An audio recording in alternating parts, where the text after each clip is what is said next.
The morning air was thick with the scent of rain-soaked asphalt, lingering moisture clinging to every surface, softening the world in a way that made everything, roads, sounds, even thoughts, feel slower, more fragile. I stood in my tiny kitchen, barefoot, shirtless, staring into a half-empty mug of coffee that had gone cold, its bitter scent failing to pierce the fog of my mind. The events of last night lingered like a stain on my skin, a memory that refused to wash away. The knock on my door startled me, soft and hesitant, barely audible over the distant hum of dripping water. My chest tightened as I hesitated. Part of me wanted to run, to vanish into the quiet of my apartment, pretend nothing had changed. But I didn't.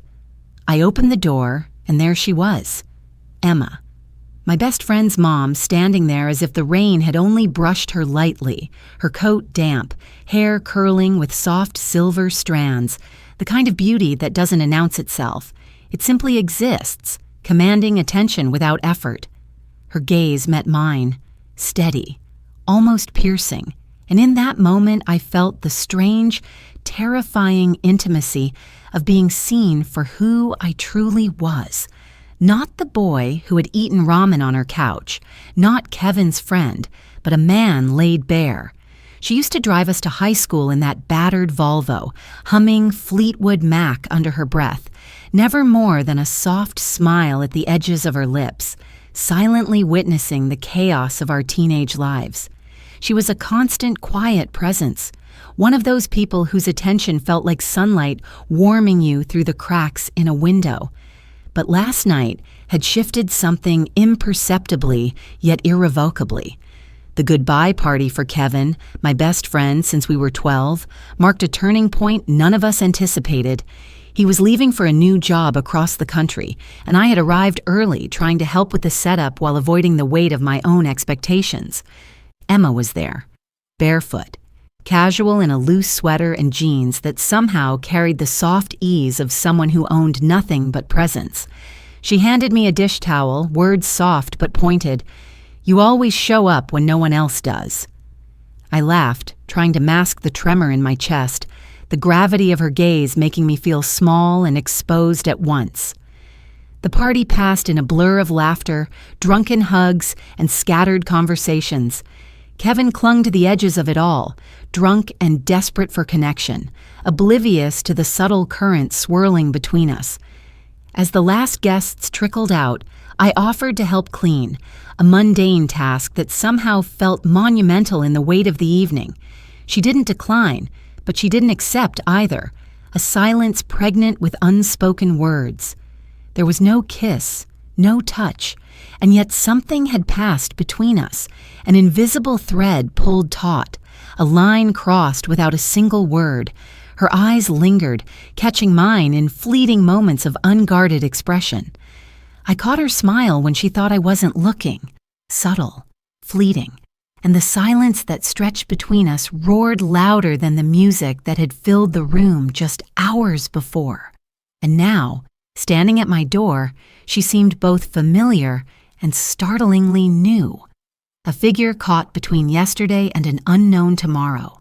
Her black coat clung lightly to her form, hair damp from the mist, skin flushed from the chill, and her presence filled the narrow hallway with quiet authority.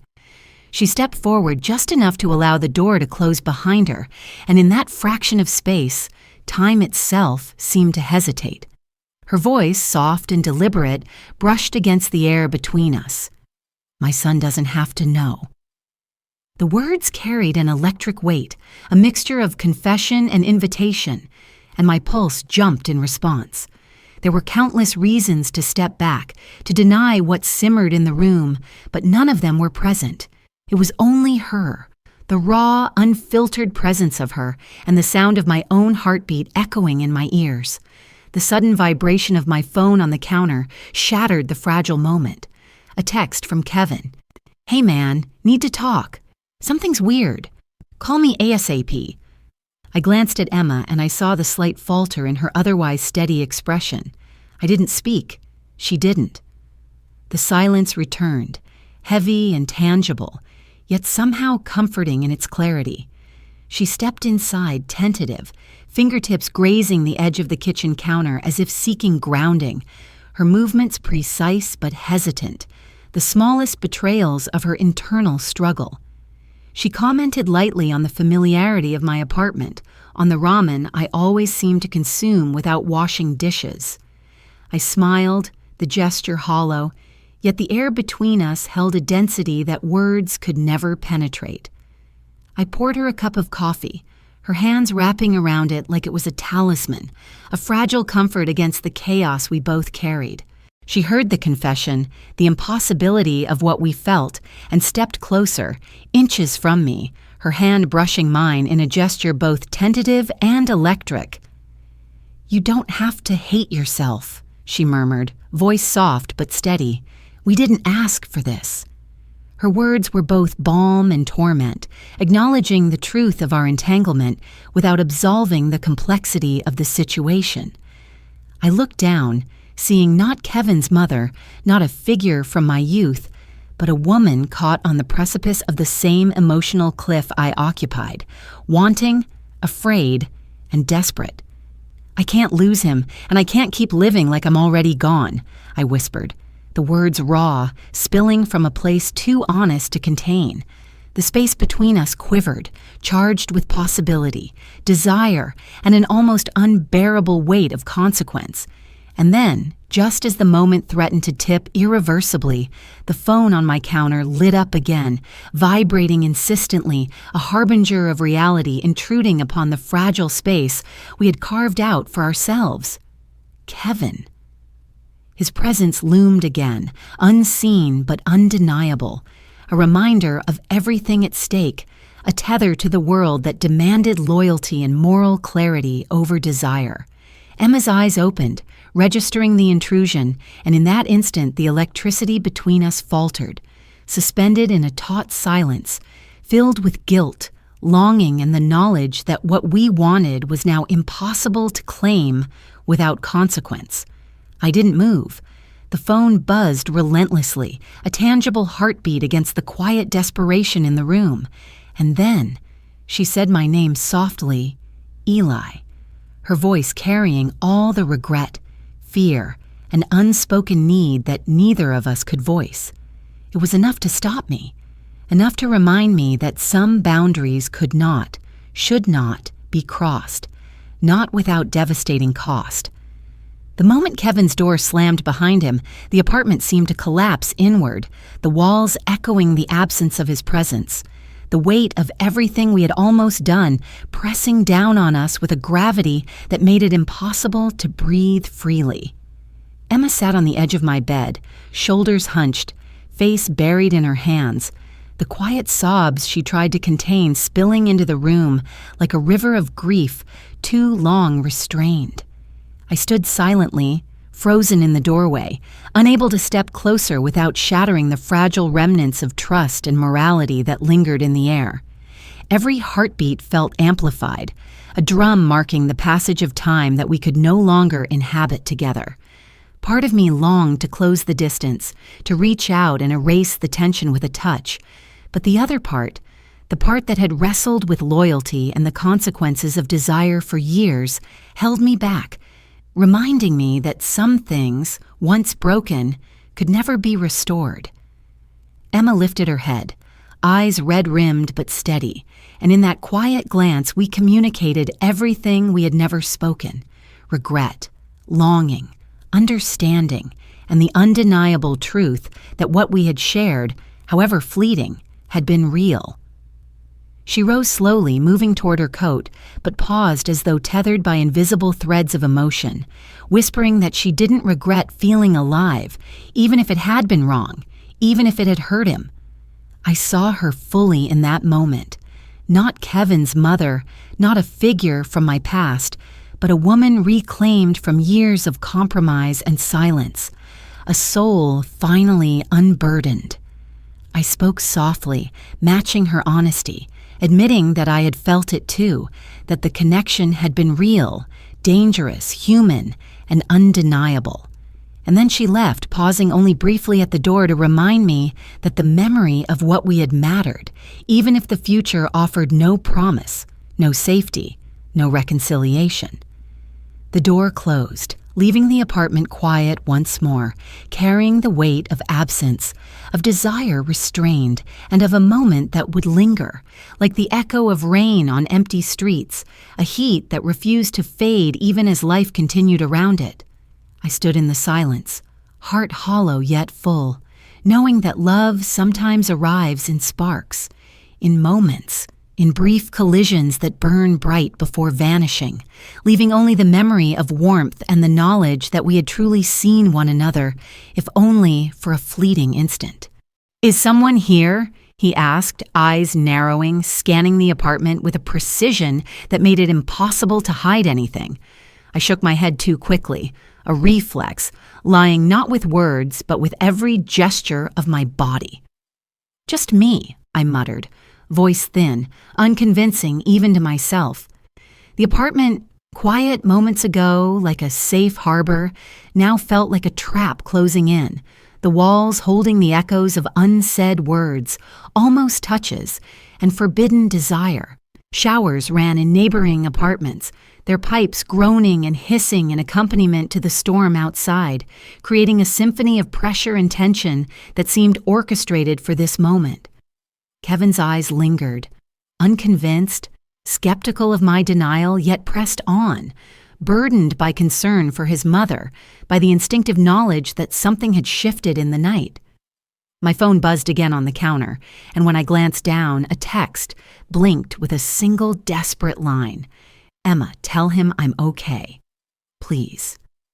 Kevin noticed the glance, his expression flickering for a fraction of a second. "Who's texting you?" he asked, suspicion lacing every syllable. I turned the screen face down, muttering, "Just a friend," though the lie felt hollow in my own mouth. Kevin exhaled, frustration and worry coiled into a single sharp movement, and I felt the weight of his trust pressing down like gravity, threatening to crush the tenuous connection we had just begun to explore. The moment stretched, elastic, malleable, filled with all the unsaid confessions that had hovered between Emma and me. Kevin spoke again, softer this time, almost to himself. "I didn't mean to dump all this on you. She's all I've got left, you know?" His words were a slap of reality, a reminder of the stakes that we had both been dancing around. I nodded slowly, forcing the facade of composure, offering what small comfort I could. "She's going to be okay, I promise." He lingered only long enough to deposit that weight, a silent plea, a confession of vulnerability, and then he left.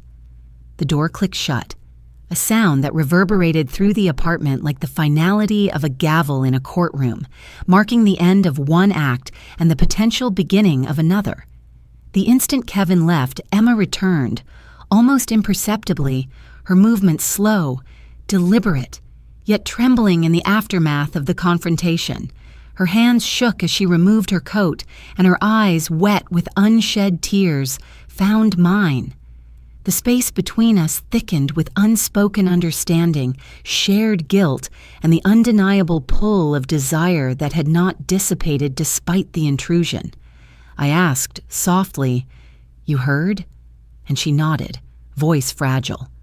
"This was a mistake," she whispered, though her body betrayed the lie, lingering in the room tethered to me by invisible threads of longing. Our shared silence became a language of its own, each second stretching with the weight of the past, the forbidden and the irretrievable future. The almost kiss, the electric brush of hands, the confessions of what had been repressed, all these moments pressed against us like the walls of the apartment themselves, pressing us toward inevitability even as reason screamed against it. She stepped closer, the air between us charged, and I realized with a jolt that every instinct I had, every moral calculation, every lesson learned from a lifetime of restraint was colliding violently with what I felt in my chest. "Why'd you come here, Emma? Really?" I asked, voice trembling under the weight of both curiosity and desire. She blinked, caught off guard, and then, in a rare act of honesty, laid herself bare. Her voice fell into the room like a confession long withheld. I told you no, not the walk, not the coffee. You knew what this would be. There was no defensiveness, no deflection, only raw vulnerability. And in that moment, I realized the truth that had hovered on the edge of everything we'd done. We hadn't come seeking fantasy or betrayal. We had come seeking presence, connection, a moment of life that neither of us had felt in years. Her words, quiet yet potent, carved through the remaining layers of pretense. "Do you know how many times I've done what was expected of me?" she whispered, and the weight of her history, her sacrifices, her compromises pressed upon me.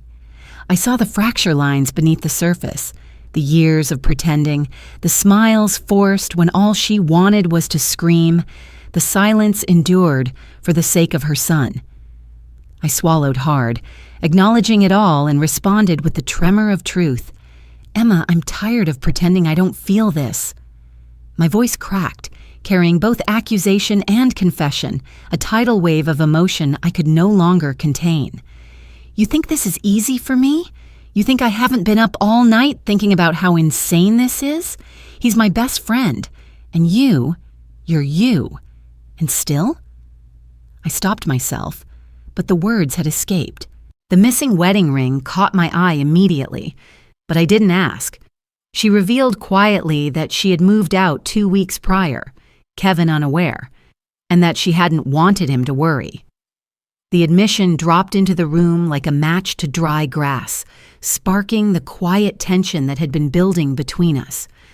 "I'm sorry," I said, words fumbling against the weight of our shared silence. It was an apology not for her, not for me, but for the ineffable sense of helplessness that permeated everything we weren't saying. She nodded, acknowledging the truth of it. Their marriage had ended years ago, though the admission carried no tears, no dramatics, just a quiet recognition of grief, of the weariness of staying too long somewhere that no longer fit. And I, too, was far from perfect. My patterns of avoidance, of detachment, of fleeing from intimacy when the stakes felt real, left me as exposed as she was. But Emma didn't shy away from the moment. She simply existed in it, present, unguarded, unfiltered. I leaned against the counter, watching her scan the sparse apartment, noting the empty shelves, the disheveled hoodie thrown over a chair, the faint traces of life that hinted at isolation. She commented on how I always seemed to keep the place as if waiting for something, and without thinking, I admitted maybe I was. Her gaze shifted, truly meeting me for the first time in years, seeing the man I tried to hide from the world and from myself. "I shouldn't have come," she whispered, but she remained, tethered to the space between desire and morality. I replied softly, "You already did," acknowledging the truth we both knew but dared not speak aloud. Silence descended once again, dense and electric, broken only by the brush of her fingers along my wrist, a touch light yet charged, capable of sending tremors through my chest. Outside, the rain began anew, a muted symphony of droplets that mirrored the storm inside. Her touch lingered, electric, terrifying, and impossible to ignore. I leaned in, cautious, inches from the precipice of what could never be, feeling her breath sweep my cheek. Her eyes flicked briefly to my lips and away, a silent negotiation of boundaries we both longed to cross.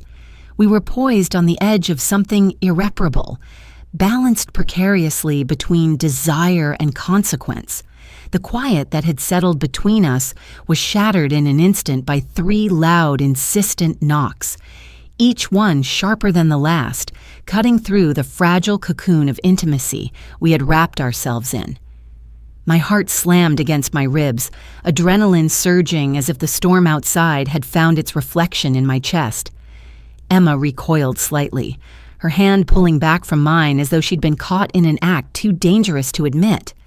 Her eyes widened, shimmering with a mixture of fear and desire, and for the first time I saw the precariousness of her balance, the tightrope she'd been walking between what she longed for and what she knew was forbidden. I moved instinctively, gesturing toward the hallway, and she slipped away like water, dissolving from the immediate space around me, even as the echo of her presence lingered. The door cracked open, and there he was, Kevin soaking wet from the rain, hair plastered to his forehead, hoodie clinging to his shoulders. His jaw was set, expression taut with worry, and his eyes, locked onto mine, carried the weight of a trust that felt sacred. A fragile bond I had now imperiled.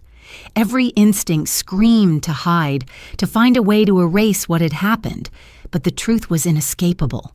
His gaze swept the apartment in a rapid arc, seeking signs, clues, answers, and finding none. It landed back on me with a precision that made me feel exposed in ways words could not capture. Kevin's voice, though quiet at first, carried a raw edge that made the hairs on the back of my neck stand up. "Hey," I said too casually, a poorly chosen anchor in the storm of his emotions. He moved past me without waiting for an invitation, each step measured, deliberate, controlled, a calm so unnatural it radiated danger. "Something's off with my mom," he said, words clipped, urgent, carrying the undercurrent of fear I had hoped to mask but couldn't. "She's not answering. She's not at her place. I went by and it looked empty." I swallowed. The lump in my throat a tangible weight, heavy with guilt and dread. My mind raced, trying to formulate an excuse, a reason that would soothe without betraying the truth. But even as I opened my mouth, the words faltered and died, leaving me exposed. Kevin pulled out his phone, showing me a moment from last night. A figure at the edge of the yard, conversation lost in the murmur of the evening, but now illuminated by suspicion. My pulse spiked. My vision narrowed, tuned to the faintest sound. The creak of the floorboards, the low hum of water pipes, each tiny noise amplified by the tension that had suddenly become unbearable.